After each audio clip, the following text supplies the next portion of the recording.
ফের হাকিমপুর সীমান্তে বাংলাদেশিদের আত্মসমর্পণ।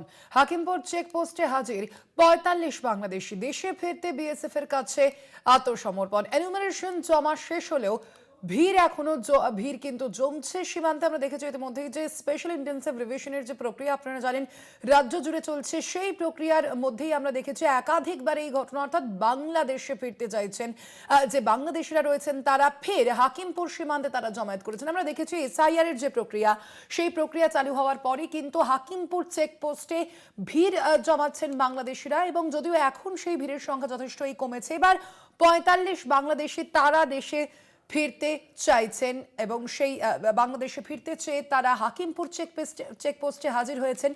বিএসএফ এর কাছে আত্মসমর্পণ করেছেন তারা। এনুমারেশন জমা শেষ হলেও ভিড় জমছে সীমান্তে।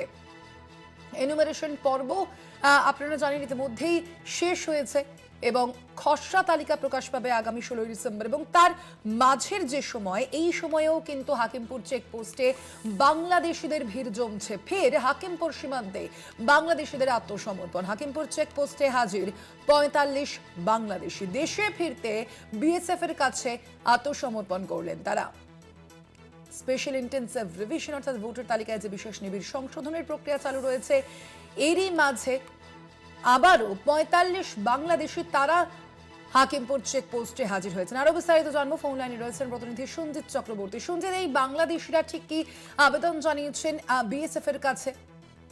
দেখো, ৩ শেষ হয়ে গেছে, এসআইআর লাগু শেষ হচ্ছে ৪৫ সঙ্গে এই রাজ্য, অর্থাৎ প্রতি মাসে ১১ই ডিসেম্বর লাগু হওয়ার পরেও কিন্তু বাংলাদেশিদের ভিড় জমেছে, বিশেষ করে উত্তর ২৪ পরগনা ভারত বাংলাদেশ সীমান্তের হাকিমপুর চেকপোস্টে।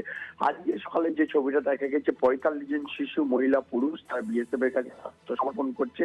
তারা বিভিন্ন সময় রাজ্যের ছাড়িয়ে ভিন রাজ্যে বিভিন্ন সময় তারা সীমান্তে অবৈধ ইয়ে করে, কখনো দালালে মারফত, কখনো স্থলপথে, কখনো জলপথে পারে রাজ্য ছাড়িয়ে অন্য অন্য রাজ্যে তারা বিভিন্ন কাজের সঙ্গে যুক্ত ছিল। কেউ পরিচারি কাজ, কেউ সময়কে কাজ, সব একাধিক কাজের সঙ্গে যুক্ত ছিল। তাদের যেটা অনেকের কাছে এখানে কিছু অবৈধভাবে নথিপত্র জোগাড় করা আবার কারোর কাছে নেই, তারা আজকে বিএসএফের কাছে আত্মসমর্পণ করেছে শুধু দেশে ফেরার জন্য।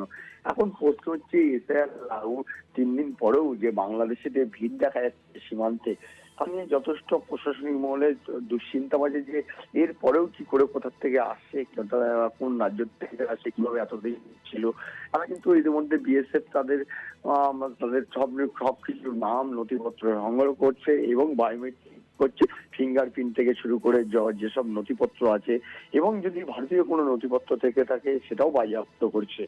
সবটাই নিয়ে তদন্ত শুরু করেছে বিএসএফ, এবং পাশাপাশি তারা বিজিবির কাছে গার্ড বর্ডার বাংলাদেশের কাছে ফ্ল্যাগ মিটিং করবেন, তারপর তাদের বাংলাদেশে ফিরে।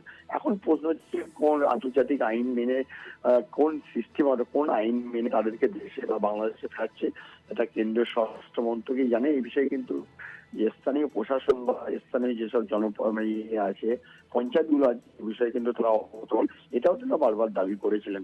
কিন্তু প্রশ্ন হচ্ছে যে এখনো পর্যন্ত যে বাংলাদেশের যে ভিড় দেখা যাচ্ছে সীমান্তে, তাতে নিয়ে কিন্তু রীতিমতো স্থানীয় প্রশাসন থেকে শুরু করে এবং সীমান্তরক্ষী বাহিনীদের মধ্যেও একটা তাদের আইনি নিয়ে সমস্যার মধ্যে পড়তে হচ্ছে। কোন পদ্ধতিতে, অর্থাৎ কোন আইনের মধ্যে দিয়ে তাদের দেশে ফেরাচ্ছে, কোন আন্তর্জাতিক আইনের মধ্যে দিয়ে, এই নিয়ে কিন্তু একাধিক প্রশ্ন তুলেছে স্থানীয় যেমন জনপ্রতিনিধি থেকে এবং প্রশাসনের তরফ থেকে। এখন যেহেতু দুটো দেশের ব্যাপার, যেখানে স্বরাষ্ট্র মন্ত্রক পুরো বিষয়টা দেখছে, যার কারণে কেউ কিছু প্রকাশ্যে না বললে কিন্তু তাদের মধ্যে একটা বিচলিত হচ্ছে যে কোন আইনের মধ্যে দিয়ে, বা যেখানে অবৈধভাবে অনুপ্রবেশ হলে ন্যূনতম তাদের 2 বছর জেল হয়, এবং আইনগত ভাবে সব দিকে তারপরে তাদেরকে বিভিন্ন সময় বিভিন্ন জেলে রাখা হয়। তারপরেও কি সিস্টেমে এই সীমান্তটাকে বেছে নিয়ে, অর্থাৎ এই সীমান্ত একেবারে করিডোর হিসেবে ব্যবহার করে তারা দেশে ফিরছে, এইটা নিয়ে একাধিক প্রশ্ন চিহ্ন উঠে গেল। ধন্যবাদ সঞ্জিত।